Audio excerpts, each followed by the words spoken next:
So now we're on part 6 of our series, and this is pain and comfort. And this is a really important unit for you guys to master because in almost every practice setting, the assessment and management of pain are going to be critical to your nursing interventions and a big part of a lot of your nursing care plans.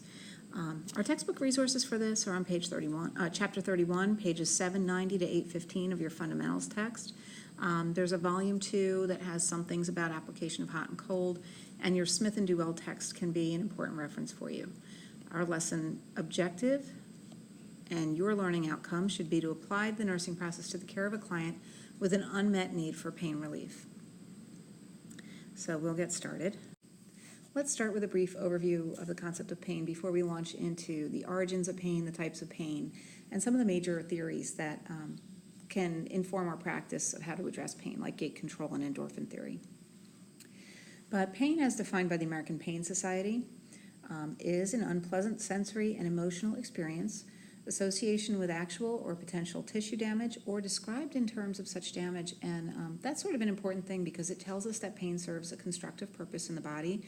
It warns us that we are at risk for a disruption in our physiological needs. So if you're experiencing pain, that's your body's way of trying to tell you that you need to address something in order to maintain physiological functioning. And people who have problems, where they cannot sense pain, your people with neuropathies, have injuries sometimes, and those injuries become very severe because they never do anything about it. They don't receive that signal. So that's a definition of pain according to the American Pain Society. Now, just to point out, this is something you'll hear over and over again in practice because Joint Commission takes pain very seriously. Pain is whatever the person says it is and existing whenever the pain says it does. That definition comes from Margot McCaffrey. We put a little star next to it and put it in your Cornell notes because you are going to see that again. Pain is whatever the patient says it is. Now, pain management might not be whatever the patient says they want, but we have to learn that this is a subjective experience and it can only really be described by the person who is experiencing it. And we should take what they tell us seriously. People have all different expressions of pain, and we'll talk about that later, how culture affects things. But you need to assess pain and realize that the person's subjective experience is important to their overall well-being. So we've talked about the positive aspects of pain, how it's a warning signal that can tell us that we need to seek treatment for an illness or an injury or to stop doing something. When you touch a hot stove, you should feel pain. So that you can pull your hand off the hot stove. It makes sense.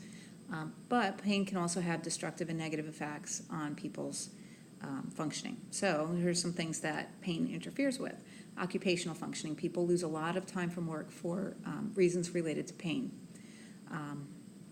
Pain can interfere with your engagement in social activities.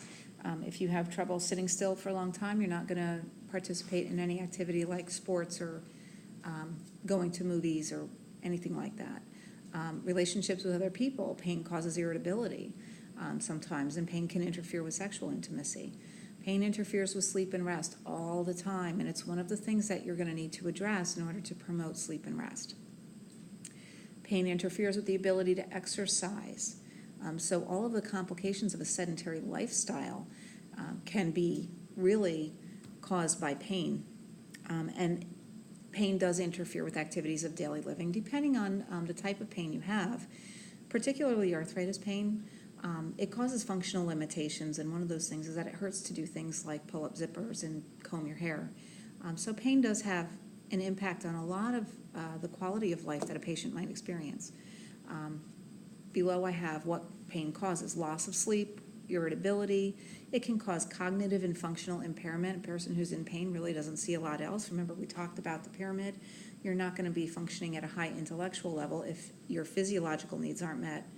And pain can be one of those things that sort of consumes you so that you can't, use your critical thinking skills or your judgment very well.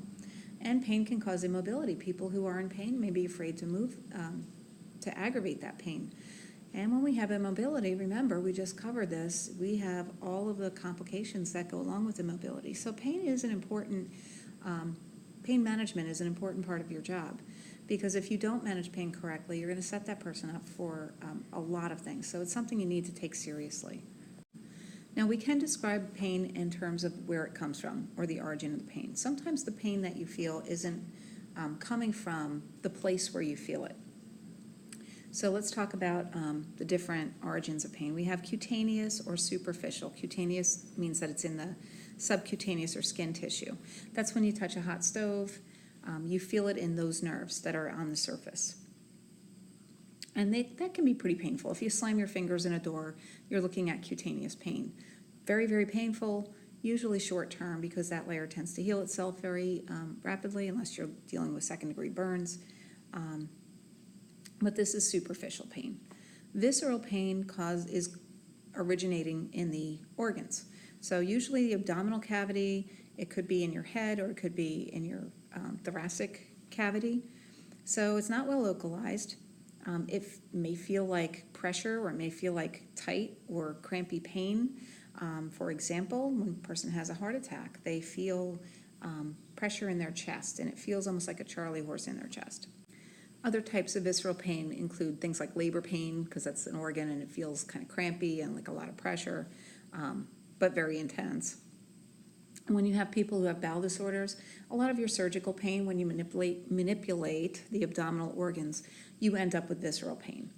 Next, we have deep somatic pain, and that's like your tendons, your ligaments, your bones. That tends to be very well localized. It can feel achy or tender. Sometimes it feels sharp. It depends on the nature of the injury. But when you break a bone or you sprain your ankle, you end up with deep somatic pain.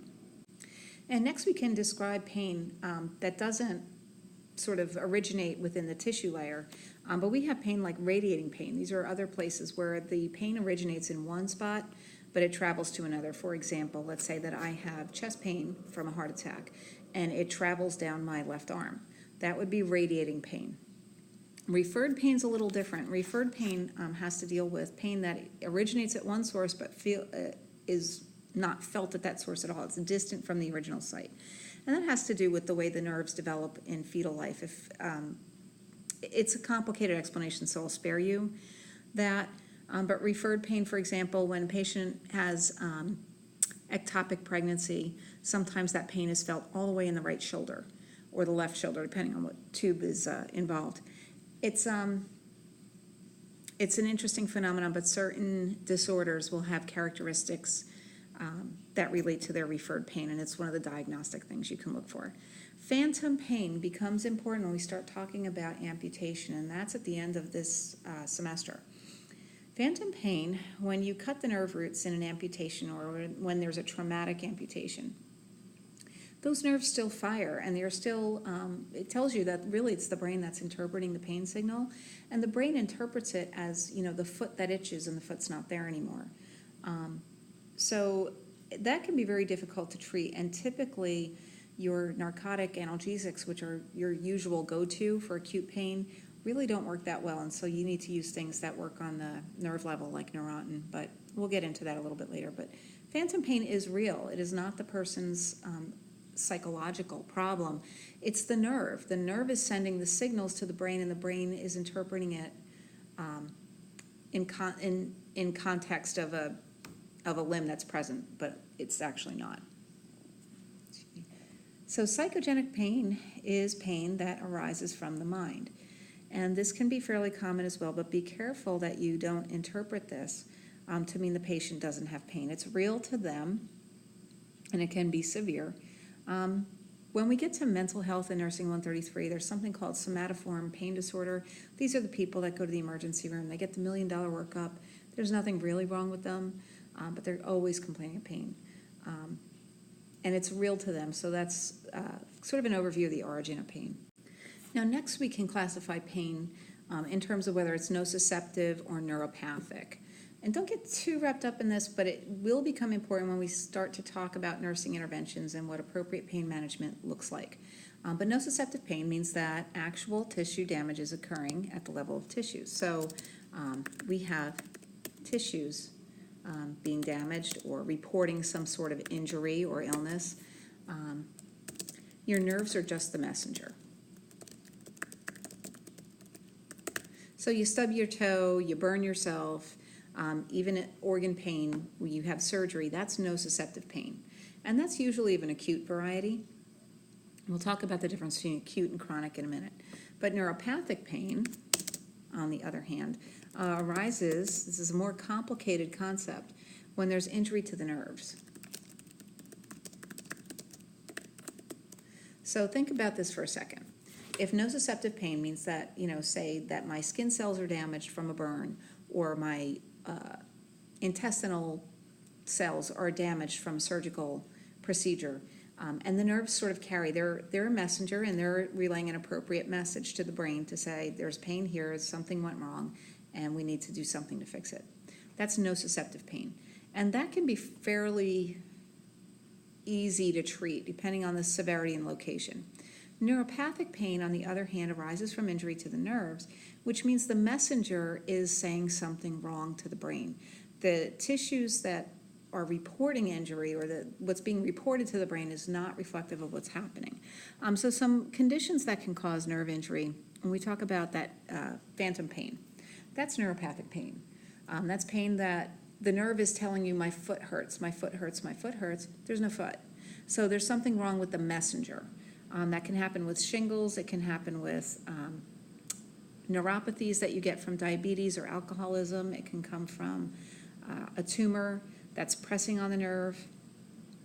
And this can be a lot more difficult to treat.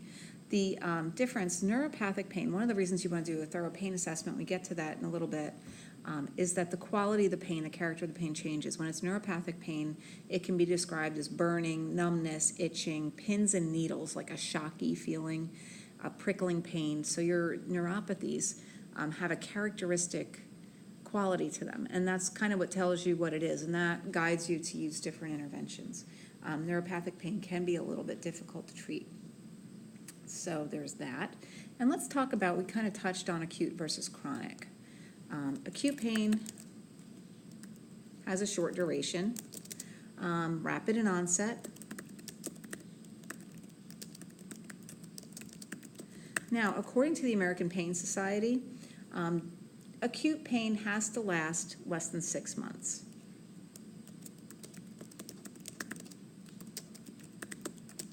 But not longer. Once it's more than 6 months, it's considered chronic pain, okay? Usually it's telling you that there is an acute injury somewhere. Chronic pain, on the other hand, is pain that's lasted 6 months or more.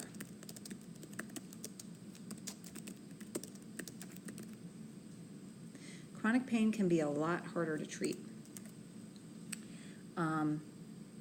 Usually interferes with daily living. ADL, by the way, stands for activities of daily living. I think we've used that term a few times, so if you were confused or scratching your head, that's what that is. Hold on one sec. So some characteristics you need to be aware of with chronic pain. You will see patients in the acute care setting, even with chronic pain due to some other condition. It's harder to treat. Providers tend to be very dismissive because nothing they do works, and patients can get very depressed, angry, and frustrated, and this is one of the reasons that pain management is a very important specialty. It can lead to intractable pain, and intractable pain is pain that is both chronic and highly resistant to relief.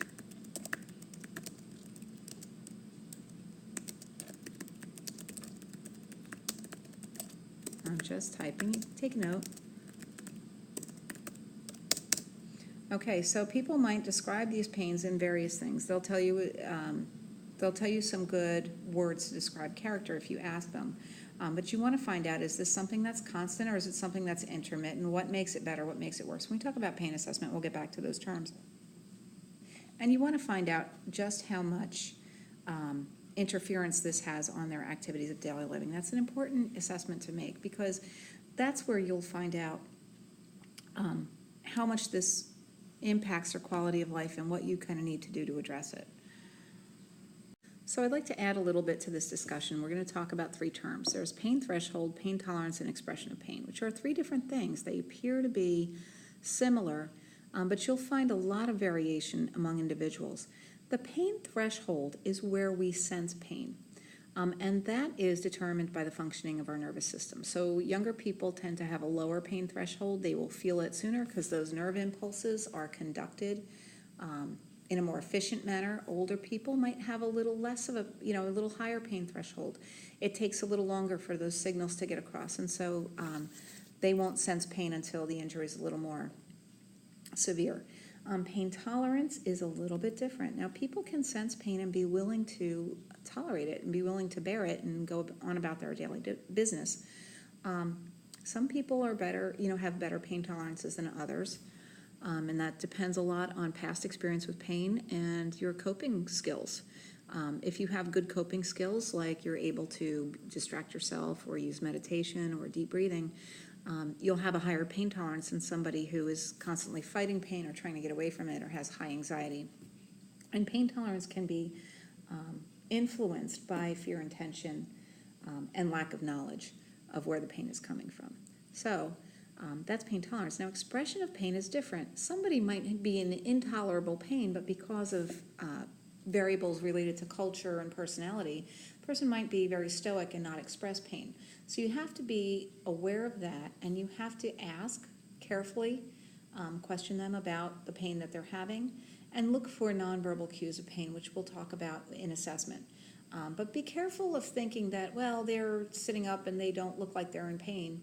Some people are conditioned, or they condition themselves not to express pain. Other people, very vocal, very expressive, they talk about their pain, they want it relieved immediately, and they're really experiencing the same phenomenon as the person in the next bed who's not saying anything, but they're kind of grimacing and gripping the sheets.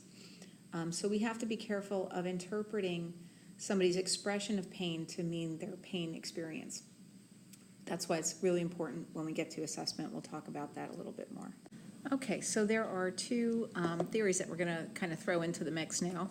And at this point, we're talking about pain modulation. Let me just put that up there. Pain modulation is the body's attempt to address pain.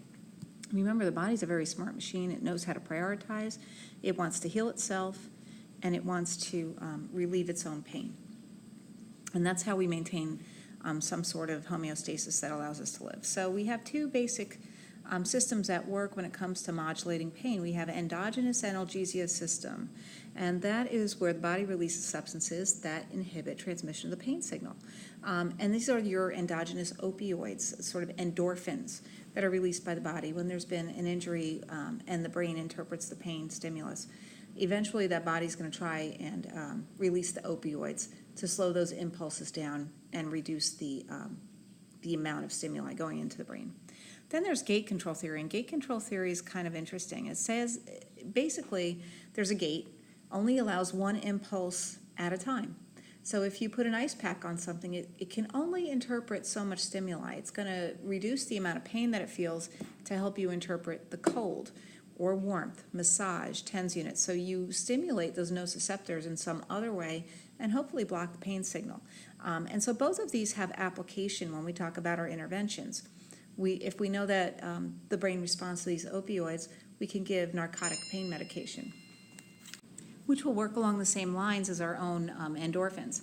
And if we know that pain also responds to this gate control theory, we can use things like heating pads or ice packs or TENS units or massage to compete with the pain impulse. Now, along the gate control theory, there are a few other things that work because they kind of stimulate those same fibers. They don't directly stimulate the nociceptors, but they can stimulate other nerve impulses. And these would be relaxation techniques, meditation, visual imagery, laughter, exercise. Those things also sort of stimulate those nerve fibers in a way that compete with pain signals and reduce the sensation of pain. So there are a lot of factors that influence pain, and we'll talk about a few of them. Emotions.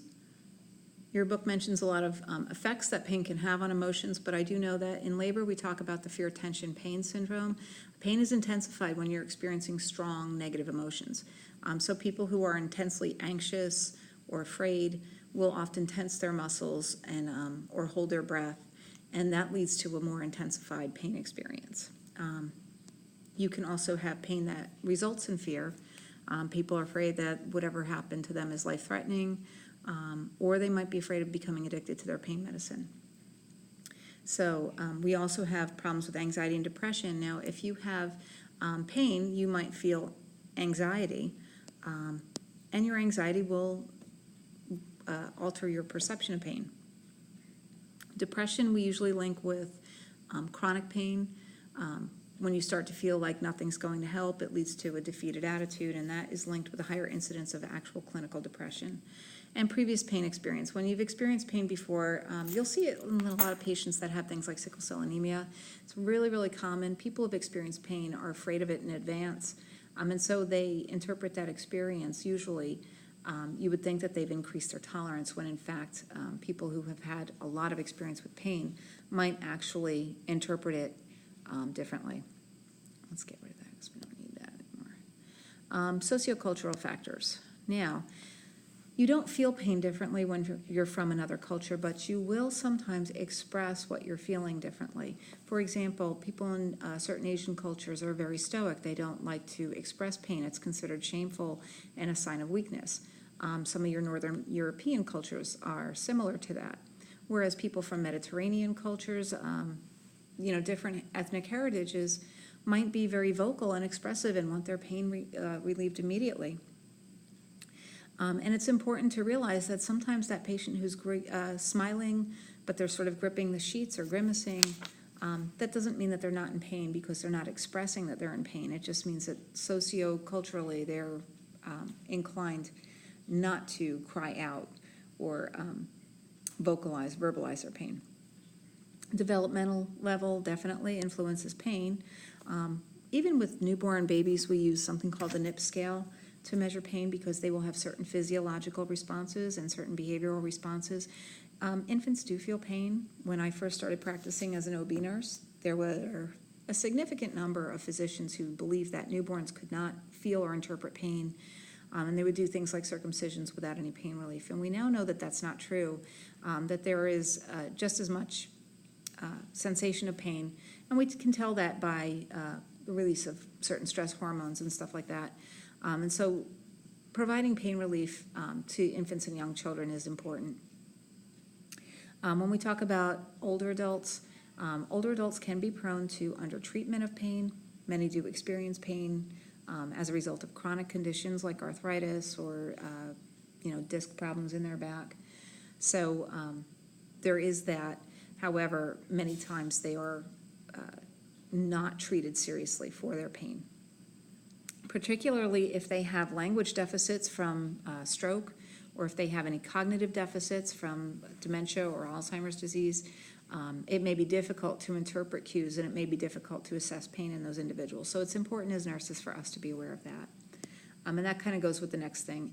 Any patient who has a communication deficit, from your pre-verbal children to your people with developmental disabilities and people with cognitive impairments, including your elderly, are at risk for undertreatment of pain. They will still experience pain, but be unable to express it and be unable to tell you whether or not it's relieved. So we're going to talk in pain assessment about some nonverbal cues. Now, the reason that it's so important to treat pain is that unrelieved pain has profound effects on the body, on your physiological functioning, and on your psychological welfare. And we'll talk about a few of them. I don't need you to necessarily memorize these things, but I do want it to inform your practice when you're making a care plan or thinking about your patients in clinical, when you're looking at other content areas like GI or musculoskeletal, to understand how pain affects the body and the mind. For example, pain affects the endocrine system. This is all found on page 797 to 798. So I don't need you to necessarily take notes or study this really hard. Just listen and have an understanding of it.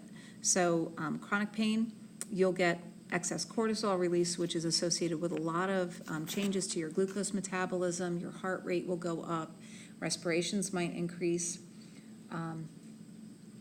You'll have hyperglycemia in your diabetic patients with pain. So those are some things that can happen. In your cardiovascular system, unrelieved pain can lead to hypercoagulability. So that's another risk factor for DVT. You'll have an increase in your heart rate, like I said, and your systolic blood pressure tends to go up when you're in pain. So that increases your cardiac workload and your body's need for oxygen. So now you can end up, if unrelieved pain can lead to unstable angina, which is chest pain. It can lead to clot formation in the vessels, and it can lead to other adverse effects on the cardiovascular system.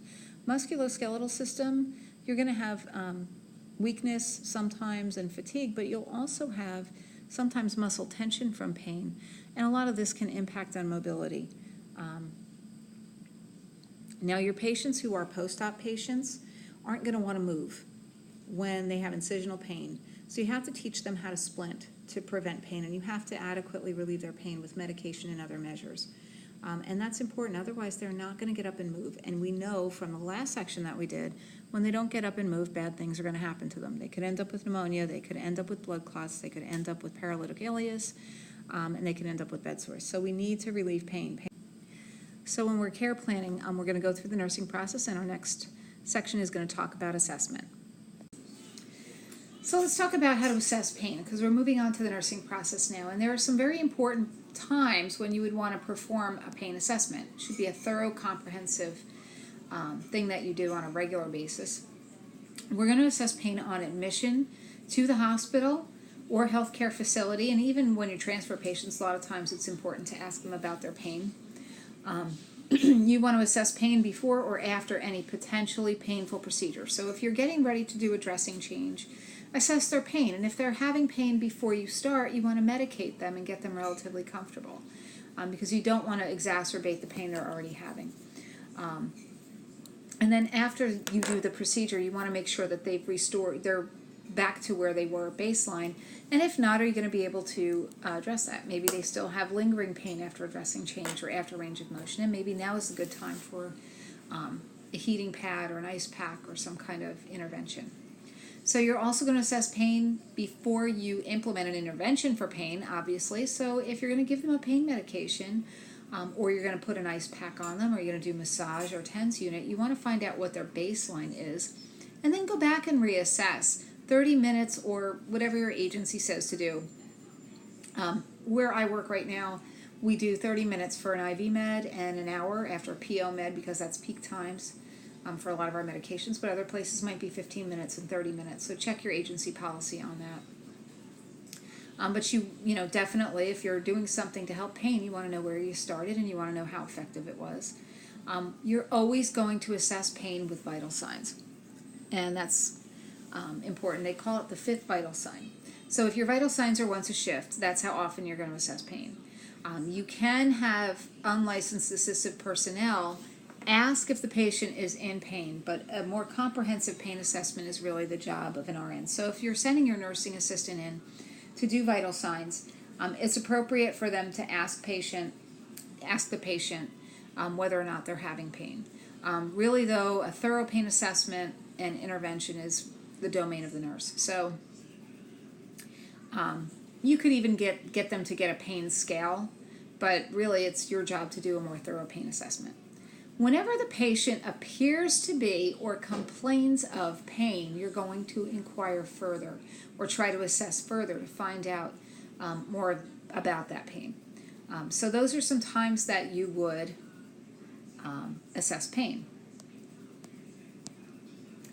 Now, how do we assess pain? Because that's important too.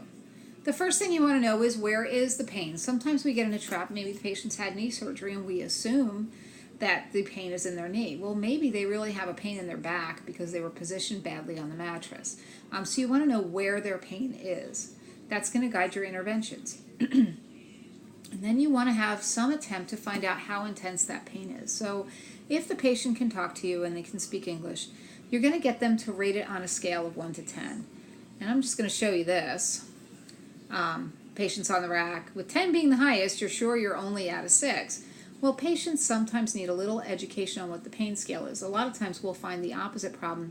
Patients will be sitting up, talking on the phone, eating French fries, tell you their pain is 9 out of 10, when it doesn't appear that way to us. So sometimes we need to educate our patients about their pain, and let them know that when we say 1 to 10, yes, it's a subjective measure and you can come up with any number you like, but we consider 1, 2, and 3 to be mild pain that doesn't interfere with what you're doing. You could ignore it if you had to. Up towards 3, you're noticing it, like you got a cut, or you skinned your knee, or you got a shot, but the pain's not so strong that you couldn't bear it, and you could adapt to it. Moderate pain, 4, 5, and 6, this is where you want to start intervening. This is where the patient really can't ignore the pain, and it gets a little bit more intense. So you could educate your patient with a tool like this. And then severe would be 7, 8, 9, and 10. 10 is unimaginable, unspeakable. People will tell you that they have 10 out of 10, but if you educate them to know that, okay, so 9 would be like end stage of labor or throat cancer, they would understand that that's excruciating. People say 8 is labor, but to be perfectly honest, it depends on the labor, and people will say 9 or 10 out of 10, and that's their perception, so we allow it. So we would maybe want to educate our patients on the pain scale, particularly when we're medicating according to a pain scale.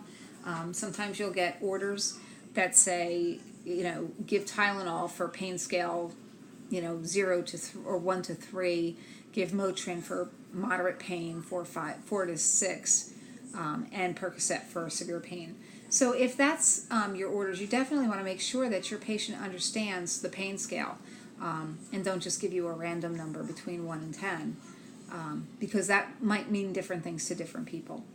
Another tool that you can use is called the FACES scale, and this is great for people with limited English proficiency or children who have a tough time understanding the concept of the pain scale, people with cognitive impairment. If you use the FACES scale, the person can point to the picture of the face that represents what they're feeling. So you have the person indicate, they point to the picture to tell you how they're feeling. Some people think that the FACES scale is the nurse looks at the patient, if they're smiling they get a 0 or 2. That's not really totally correct, because as I said, you can have an Asian American patient whose cultural beliefs make them very stoic about pain, and they're smiling, but they're really feeling a 6 out of 10 or 4 out of 10, and they might need some intervention. Okay, so that's the pain scale. You want to know about the quality of the pain or the character of the pain. Give me some words to describe your pain, Mrs. Smith. Is it burning? Is it aching? Is it sharp? Is it dull? Cramping? Pins and needles? How would you describe your pain? So you get them talking about the pain, because that's going to tell you, give you a little bit more information of where that pain might be coming from. You want to know, is the pain constant? Is it always there? Or does it come and go? Is it intermittent? What brings it on? Sometimes the patient doesn't know what brought it on. They woke up and they had pain. Sometimes they know that this incision hurts when I cough, when I deep breathe, and when I get up to walk around. So we would know that those activities require a little intervention to make sure that their pain is treated and they can continue those activities. We want to know how long the pain usually lasts. When they get a migraine, does it last 3 days? Is it debilitating? Is it something that, it hurts real bad for half an hour and then they lay down and it goes away? These also give us important clues to the pain and help us find ways to manage it. We want to know what they've tried. Have you tried stuff that's over the counter? Have you tried ice? Have you tried heat? Have you tried exercise? What works? What makes it better? What makes it worse? And we want to know, most especially, how does it impact your life or your ability to function? Can you work when you're having this pain? Can you get dressed? Can you carry out your activities of daily living? Now, for the person who has chronic pain, you might want to have them actually keep a pain diary so that they can give you more information, and that will usually help you make a plan of care that's appropriate for them. Now, for your patients who can't verbalize the answers to all of these questions and can't tell you about their pain, we need to assess for nonverbal cues. There are some patients who are just very difficult, people with brain injuries, children who are pre-verbal, people with dementia, and so we're going to need to sort of use our common sense We know if we do a painful procedure, we can anticipate pain, and we need to look at nonverbal cues. I mean, people who draw their arms and legs up, people who splint their incisions, they kind of hold it together. People who are guarding, they want to hold their hands over the spot that hurts. People who grimace or moan. Sometimes you'll have an elderly patient with dementia or cognitive impairment who is just agitated and restless, vocalizing. So there are different tools you can use, and we're not going to cover all of them, but just know that there are verbal and nonverbal means of assessing pain. But your primary source of information is always going to come from the patient, not what you think they're experiencing. So just a few words about diagnosis. There's really only two that we use. It's acute pain, and then we kind of individualize it, specify the location of the pain, like a headache, or the type of pain, phantom pain. And then there's chronic pain, also characterized by location or type, and the only difference is in duration. Acute pain lasts 6 months or less. Chronic pain is 6 months or more. So, your book gives you some examples, but that's really what you're dealing with, and you're going to have to individualize it according to your patient. Your as evidenced by statement is always going to be something, either those subjective things that the patient told you about their pain or those nonverbal cues that we talked about. In terms of planning, the goals that we're going to set we're going to try and make them realistic. Now, it is not realistic in most cases to promise people that they are not going to have any pain. Especially after surgery or during childbirth, even with an epidural, it's not always possible to remove everybody's, every sensation that is uncomfortable or unpleasant for that person. They may still feel something that isn't right. So it's important to make those goals realistic. Maybe we could say pain will be less than 3 on a scale of 1 to 10. Or a patient will report that pain does not prevent them from sleeping, or we might target behavior or knowledge, like if it's deficient knowledge regarding chronic pain, we might say patient verbalizes understanding of education. So that's the kind of planning and goals that we would have. Now, interventions where it gets interesting, because there's a lot of things that nurses can do, both independently and collaboratively. So you'll notice that our interventions begin with taking pain seriously and trying to address it. That having been said, that doesn't mean that medication is always the appropriate response to pain. And medication does not need to be narcotic in order to be strong enough to relieve pain. So we take the pain seriously, but there are a number of independent, non-pharmacological methods that nurses can use. So we have things. Cutaneous stimulation, remember that works on that gate control theory, that you're going to stimulate those nerves so that they're sending cold signals or warm signals or pressure signals instead of pain signals back to the brain. So cutaneous stimulation includes things like heat and cold. It includes massage. It includes TENS units. And if you're not familiar with what a TENS unit is, it's a little device. They put pads on your on the affected area or on your back or something like that, and you get this little bit of electronic or electric stimulation. It gives you like a tingly feeling in your back. Chiropractors use it routinely, and you can actually find them now over the counter. They've been used for mild labor pain, including back labor. So TENS units would be something that you might see. Acupuncture, acupressure, they work on that same principle. Obviously, massage. Just watch the areas that you're massaging. If you have an acute injury, you have open skin, or you have a broken bone, you're not going to massage over that. But if you have sore muscles, or if you have things like labor pain, definitely don't ever rub over an incision, a surgical incision, but you could give somebody a back rub, and that stimulation to the skin is going to compete with the pain signals. Immobilization is another thing that we can try, and that works mostly with your musculoskeletal injuries. If you've ever had a broken bone, that casting almost takes most of the pain away, or splinting something with a bandage. Even splinting with an incision, you get people to hug a body pillow. Hold on and let me get a picture of what that looks like. Okay, so there you see a nurse teaching her patient to hold a pillow over the incision and put a little counter pressure on it. And that helps especially when you're trying to move, when you're deep breathing, when you're coughing. All of those things that we need people to do in order to stay healthy after surgery. So we teach them to splint that incision. Splinting of other body parts, for example, you have a sprained ankle, splinting will help a lot. So immobilization will help.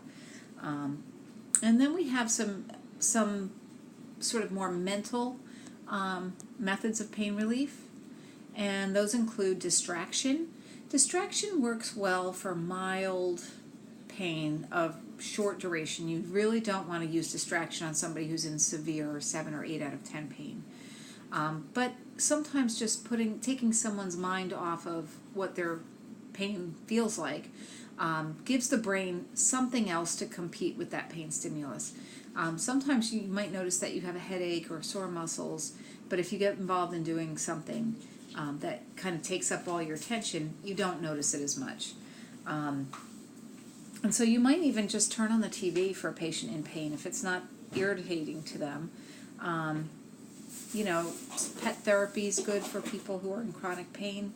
Crossword puzzles, Sudoku, playing a game with them like checkers. Music therapy has been really good for a lot of people. So those kind of things sometimes will assist you. Now keep in mind, like I said, it's good for mild, maybe moderate pain, but it's not something that you're going to use to the exclusion of more effective pain relief methods. Relaxation techniques actually do work very well for a lot of different types of pain, and guided imagery can also be used. We're going to do an exercise in class where you can experiment with that. That calming will take that fear and tension pain syndrome out. So if we can allow people to sort of slow their breathing and imagine something that's peaceful and relaxing to them, often their pain will be less. Deep breathing is important. It invokes oxygenation and relaxation. And that can be important, particularly when you have pain from areas that are a little hypoxic, for example, or when lactic acid builds up. When you have really sore muscles, you breathe and you create more oxygen. They're not in that anaerobic metabolism anymore. I know uterine pain with the labor pain does respond well to deep breathing. When you get the oxygen to all the tissues, you give the uterus a little more oxygen to work better and more efficiently. And then we get to things like hypnosis, which takes special training. It can work. There are people who use hypnosis almost as anesthesia, but it's highly dependent on the patient's training. It's not something that you're going to all of a sudden jump into after they've got 8 out of 10 pain after a surgery. But it can be useful if you anticipate something painful and you know that that person has a poor pain tolerance. If you can train them with hypnosis ahead of time, that can be very helpful to them. And next we're going to talk about pharmacological methods of pain relief. So we can give some medications per provider's order. And there are a few different classes. I don't want to get too bogged down in medications. We can do some stuff in class and you're going to be filling out templates. But I do want to talk about the main classes of medication that you run into. We have non-opioids. And this is the preferred approach for a lot of reasons for most types of pain. We start here, and then if we have to add an opioid, we do. But a non-opioid medication means it doesn't have narcotic properties, and so we're looking mostly at our NSAIDs, or non-steroidal anti-inflammatory drugs. Some examples of those you might be familiar with are ibuprofen, naproxen, even aspirin counts as an NSAID. So those things, patients might be taking them over the counter. You're going to have to do a template for medication administration where you'll kind of discover a little bit more about those medications. A big side effect, of course, is GI upset. They can come in alternative forms. You might have ibuprofen in Voltaren gel is a form of ibuprofen that's topical, and they make patches. Also with acetaminophen, you'll find it both in suppository form, and you find it now in IV form. And it comes in like a glass bottle. It's actually much more effective than you think it would be for a non-narcotic medication. The non-opioids combine really well with opioids for moderate to severe pain. In fact, an opioid by itself really won't work as well as an opioid with a non-steroidal anti-inflammatory or acetaminophen. For example, a lot of times our patients after a C-section will get narcotic medications, but we'll also give them Toradol, ketorolac, which is a non-steroidal anti-inflammatory. And that combination really does very well, especially if they've had, when we talk about anesthesia, we'll talk a little bit about intraspinal and epidural medications. But the opioids are narcotics. They work on that, and they work along the lines of that endogenous opioid system. They're chemicals that slow the nerve impulses, and they do reduce the sensation of pain. They're not appropriate for mild pain, and they're really not appropriate for long-term management of pain. People who are on opioids for years get addicted, and that leads to a lot of problems. In addition to which, chronic pain generally responds better to different kinds of agents. And I'll talk a little bit about them. I didn't include them up here. I don't want to bog you down with it. But opioids come in all different forms. A lot of times we give them PO. You'll get them as Percocet or Darvocet or Vicodin. Those are some PO formulas that include acetaminophen with them. You might give them IV. That's very common, particularly right after surgery. They might get morphine, Dilaudid. Fentanyl is another one, although fentanyl is sort of a PACU thing. You give small amounts, it goes in quick, it comes out quick. So those are some examples of IV. It can also be given IM. Then we can give it as a PCA, patient-controlled analgesia. Hold on. And there it is. Patient-controlled analgesia goes in through an IV, and the patient pushes a button to get a dose of medication. And it's programmed. Two nurses really should check the pump when it's programmed, so in such a way that the patient really can't overdose. As long as you're monitoring them appropriately, you do have to monitor their pulse ox and their respirations and their level of consciousness and look for side effects like itching and stuff like that. But it's a very good means of pain control in that if the patient doesn't need the pain medication, they don't give it to themselves. If they do need the medication, they push the button. What's important to remember about patient-controlled analgesia is to only let the patient push the button. Don't let the family members do it. Don't do it yourself. The patient must do it. Because the patient has to be conscious in order to give themselves a little bolus of medication. So if you override that safety feature, you could put that patient into respiratory depression and you'll lose them. But patient-controlled analgesia can work out very well. What you do want to do with that is monitor how many times they hit the button and don't get a dose, because that tells you that their pain's really not relieved with the way that the pump's programmed. And then maybe you do need to add that non-opioid, that Toradol or the Tylenol.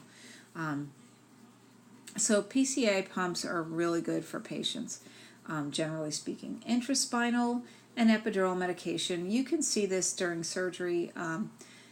When they're talking about opioids that are given through the epidural catheter or the intraspinal, we're talking mostly about fentanyl, also known as Sublimase, and we're talking about Duramorph.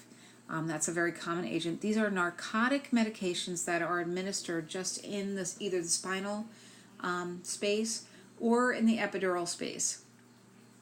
And so they target nerves without giving a patient systemic effects from opioids.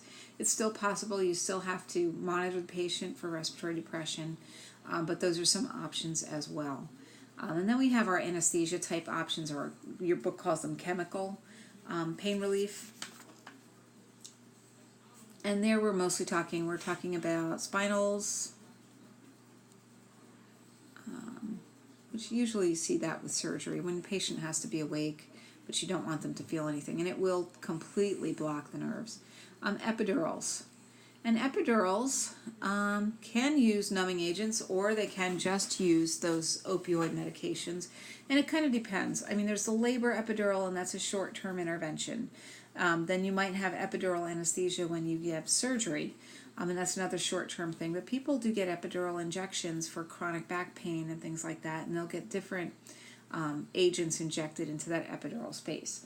And it does target the nerves that are being stimulated. Remember, we had to transmit the impulse from the source of the pain up through the spinal cord and into the brain for it to make to help your body interpret that there's pain. So the epidural sort of gets in the middle of that. and blocks that impulse completely. And most of the time you get excellent, excellent pain relief from that. And then we have things like local anesthesia, and that's where you infiltrate the tissue with a little something called a cane drug.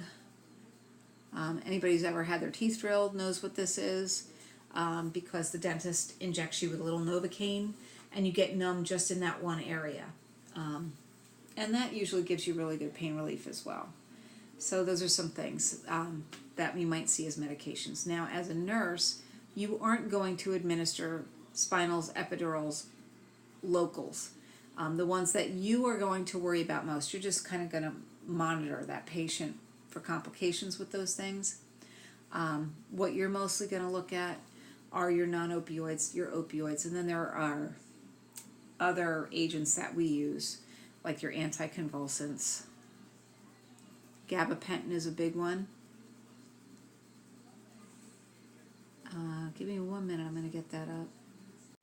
So here's a pretty good listing of those other agents. It's not comprehensive. There are other things like muscle relaxants and things like that. But the anticonvulsants will slow nerve impulses. So Neurontin or gabapentin is one that we use a lot. Tricyclic antidepressants tend to work. Sometimes other types of antidepressants can be used depending on the type of pain it is. I don't really need you to get too involved in this. Just know that this is something you might see. If you're in clinical and you get a list of meds that a patient's on and they're on an antidepressant, they might be depressed or they might have pain that responds to antidepressants. Just be aware of it, that people who are on gabapentin might need it for seizures, but probably not. They could need it for pain. Other anticonvulsants are used for a lot of different things. Corticosteroids reduce inflammation. They're an important class of medication, and you really should be aware of them because they reduce inflammation throughout the body. So if inflammation is causing your pain, a steroid very often will help. Then we have topical agents, and topical agents could include things that serve as counter irritants, like everybody knows Icy Hot or Bengay or Biofreeze, where you put it on and it kind of irritates the skin a little bit and it takes the pain away. So those are just some other agents that you might use. All of them require an order for a nurse to administer, and they also require that you understand enough about that drug to administer it safely. Now, to evaluate the effectiveness of your intervention, it's going to be very important to know what that patient's baseline is and to educate your patient on the pain scale, because that's really the data that you're using to base your evaluation on. So that concludes pain under physiological needs, and we'll move on. The next thing that we're going to talk about is rest and sleep, and then we'll be ready to move on to safety, which is a little bit further up the pyramid, before finishing up with psychosocial needs. So we're moving along.